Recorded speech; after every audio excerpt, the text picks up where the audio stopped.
খাওয়াইতেছিল, আল্লাহর কসম আল্লাহ বলে ওই মা দুধের বাচ্চা ছুঁড়ে ফেলে দিল। এইটার অর্থ এটা। কুল্লু যাতি হামলিন হামলাহা, যে মার পেটে সন্তান 8 মাসের 9 মাসের বাচ্চা, আল্লাহ বলেন ওই মা এইভাবে পাগলের মতো দৌড়বে ছুটবে, গর্ভের বাচ্চা নিজে নিজে বের হয়ে যাবে।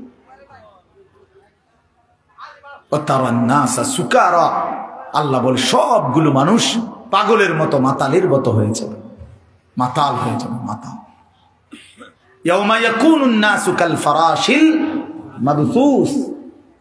বিক্ষিপ্ত পতঙ্গ উলু আগুনের মধ্যে, লাইটের মধ্যে যেরকম চারদিক থেকে উইরা উইরা আইসা, যে যেদিক থেকে পাইরা উইরা আইসা শুধু পরে আর মরে, পরে আর মরে, ঠিক না?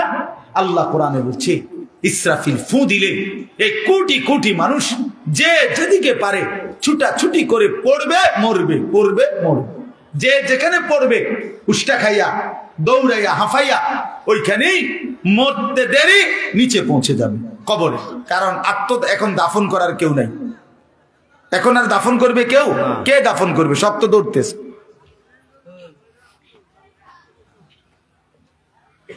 এই জন্য আমি অনুরোধ করছি বাপ, আপনারা প্রত্যেকে এই যে ফিকির আমাদের প্রিয় হযরত মাওলানা মাহবুবুর রহমান সাহেব ইত্তেহাদুল উলামার ফিকির বলছে, আল্লাহর বান্দাদের কাছে দিন পৌঁছানো, মানুষের কল্যাণে মানুষের পাশে দাঁড়ানো, মানুষের জন্য কিছু করা, মানবতার জন্য কিছু করা, আর কোন মানুষকে বন্যার্তকে ত্রাণ দেওয়া, ক্ষুধার্তকে খাবার দেওয়া, বস্ত্রহীনকে বস্ত্র দেওয়া, এতিম গরিব অসহায়কে খাদ্য খাবারের লোকমা তুলে দেওয়া, বিশ্বাস করেন এটা যেমন অনেক বড় সওয়াবের কাজ, নেকির কাজ, আল্লাহর কসম তার চাইতে কোটি কোটি গুণ বেশি উত্তম নেকির কাজ হলো কোন মানুষকে জান্নাতের রাস্তা ধরায় দেওয়া,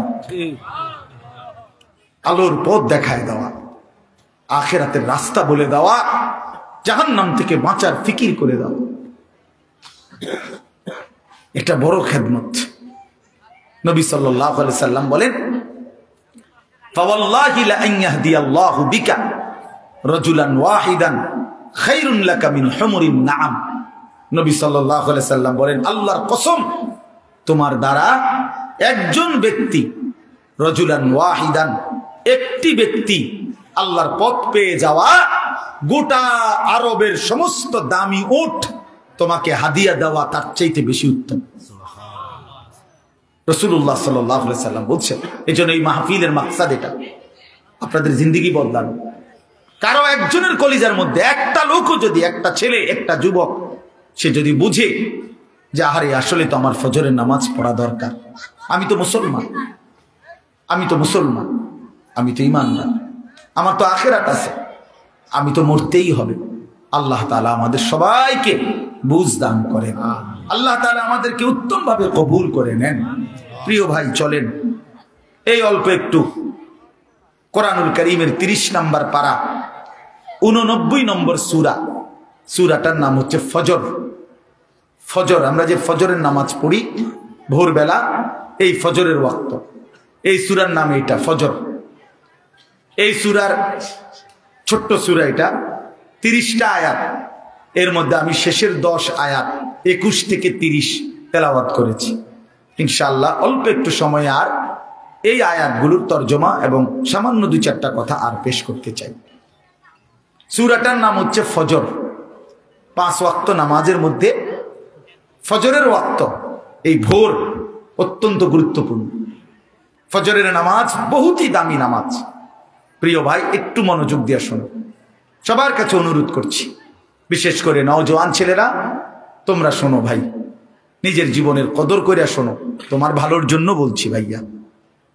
তো আগার মেরা নিহি বনতা না বন আপনা তো বন, তুমি যদি কারো কোনো উপকার নাই করো তো নিজের ভালো তো করো, নিজের কল্যাণ তো করো ভাইয়া। আপনা তো বন, এটা আল্লামা সৈয়দ আবুল হাসান আলী নদভী রহমতুল্লাহ আলাইহি বলতেন যে হে যুবক, কারো ভালো যদি নাই করতে পারো করো না, কমপক্ষে নিজের ভালো করো, নিজের কল্যাণ করো। নিজেরে কেন নষ্ট করে দিবা, নিজেরে কেন বরবাদ করে দিবা?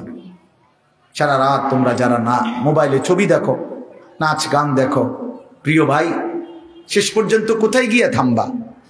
তোমার এই লিপ্সা, তোমার এই যৌন তাড়না, তোমার এই অসভ্য রুচি কোথায় গিয়ে থামবা? কত নারী দেখলে থামবা? কত উলঙ্গ ছবি দেখলে শেষ হবে? কত অসভ্য নারী দেখলে শেষ হবে ভাইয়া? একদিন বেলা শেষে মনে পড়বে আমার পেছনের জিন্দেগিটা ভুল ছিল, অন্ধকার ছিল, আমি ক্ষতি করছি নিজের।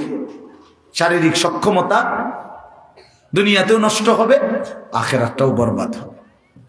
এজন্য তো বলতেছিলাম এই ফজরের নামাজ অত্যন্ত গুরুত্বপূর্ণ নামাজ।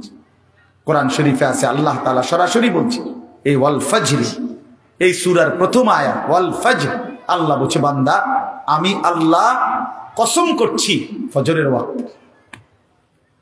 তাহলে ফজরের ওয়াক্ত আল্লাহর কাছে দামি ওয়াক্ত, এই জন্য আল্লাহ তাআলা সরাসরি ফজরের ওয়াক্তের কসম করেছেন। কসম কোরআন শরীফে আছে, আল্লাহ তাআলা বলেন ইন্না কুরআন আল ফজরি কানা মাশহুদা, নিশ্চয়ই ফজরের ওয়াক্ত আমার সমাবেশের সময়। ফজরের ওয়াক্তকে আল্লাহ কোরআনে বলছে ফজরের নামাজ সমাবেশের নামাজ। সমাবেশ কি? হাদিসে আছে আল্লাহর নবী সাল্লাল্লাহু আলাইহি ওয়াসাল্লাম বলেন সারা রাত আল্লাহর এই জমিনের মধ্যে কোটি কোটি ফেরেশতা এই পৃথিবীতে মানুষের আল্লাহর পক্ষ থেকে বিভিন্ন খেদমত করে, পাহারাদারি করে, এই জমিনে দায়িত্ব আদায় করে। কোটি কোটি ফেরেশতা আছে আমাদের চারদিকে আছে। আমাদের ডান কাঁধে বাম কাঁধে যে দুইজন ফেরেশতা লেখে, ওনারা ছাড়াও কিন্তু আমাদের সাথে আরো ফেরেশতা আছে। লাহু মুআক্কিবাতুম মিন বাইনি ইয়াদাইহি ওয়া মিন খালফিহি, এই কোরআন শরীফে আছে। আল্লাহ তাআলা বলেন আমার পক্ষ থেকে পাহারাদার তদারকি ফেরেশতা আমার বান্দার সামনেও আছে, পিছনেও আছে। ইয়াহফাজুনাহু মিন আমরিল্লাহ, আমি আল্লাহর হুকুমে আমার বান্দাকে তারা, এই ফেরেশতারা আমার বান্দাকে হেফাজত করে। তাহলে এরা তো হলো দুইজন লেখে, এরা ছাড়াও আমাদের সাথে আরো ফেরেশতা আছে। ফেরেশতা আছে এই মানুষের চতুষ্পদ জন্তু যেগুলো মানুষ পালে, এগুলোর কাছে ফেরেশতা আছে। ফেরেশতা আছে, ফেরেশতা আইসা বলে কানে কানে ভাই সাহেব তোমারে বানাইছে আল্লাহর বান্দার খেদমতের জন্য, কাজে সে এখন দুধ দোহাইবে, গরু গাভী, তুমি ঠ্যাং লাইরো না, মাথা লাইরো না, তোমারে বানাইছেই বনি আদমের খেদমতের জন্য। এরকম অসংখ্য ফেরেশতা অসংখ্য ডিউটি আদায় করে। তো সারা রাত যেই ফেরেশতারা ডিউটি করে ওনারা ফজরের ওয়াক্তে আসমানে ফিরে যায়। আর দিনের বেলা ফজর থেকে নিয়ে সন্ধ্যা পর্যন্ত আরেক গ্রুপ নতুন ফেরেশতা আসমান থেকে নেমে আসে, ওনারা আবার দিনের বেলা ডিউটি করে। তো এই দুই গ্রুপ যারা ফজরের ওয়াক্তে উপরে যায়, আরেক গ্রুপ নাইমা আসে। হাদিস আছে আল্লাহর নবী সাল্লাল্লাহু আলাইহি সাল্লাম বলেন এই রাত্রিবেলার ফেরেশতারাও যাওয়ার সময় ফজরের নামাজ পড়ে যায়, আর যারা ডিউটি করতে নতুন আসে তারাও আইসা ফজরের নামাজে অংশগ্রহণ করে। এই জন্য আল্লাহ তাআলা নবী বলেন সাল্লাল্লাহু আলাইহি সাল্লাম যে রাত্রির সব ফেরেশতা এবং দিনের সব ফেরেশতা এবং ঈমানদার বান্দা, নেককার বান্দা সব ফজরের ওয়াক্তে একত্রিত। এই জন্য এটাকে বলে সমাবেশ।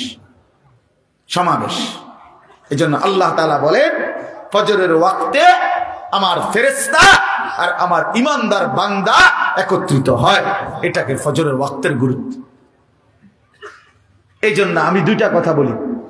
এক নাম্বার কথা হলো সারা রাত যায় ফেরেশতা ডিউটি করলো আমাদের, সে যখন ফজরের ওয়াক্তে নিজে নামাজ পড়ে সে দেখে আহা আমি যে বান্দার ডিউটি করলাম ওই নাফরমান তো ফজরের নামাজে আসলো না। তো ফেরেশতা যাওয়ার সময় বলে তোর উপরে আল্লাহর লানত, সারাটা রাত তোরে পাহারাদারি করলাম, তুই আমার মালিকের সিজদা দিলি না। বুঝো নাই?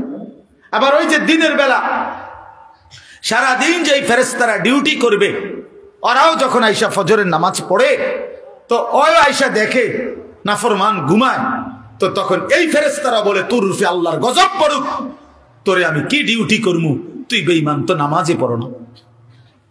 এই জন্য যুবক তোমরা যারা ফজরের নামাজ পড়ো না, তোমাদের উপরে আল্লাহ তাআলার কোটি কোটি ফেরেশতা ফজরের ওয়াক্তে লানত দেয়, তোর রূপে খোদার অভিশাপ, আল্লাহর লানত, ফেরেশতার লানত। আর অভিশপ্ত জীবন সুখের হয় না, লানতের জীবন কি হয় না? সুখের হয় না, লানতের জীবন সুখের হয় না।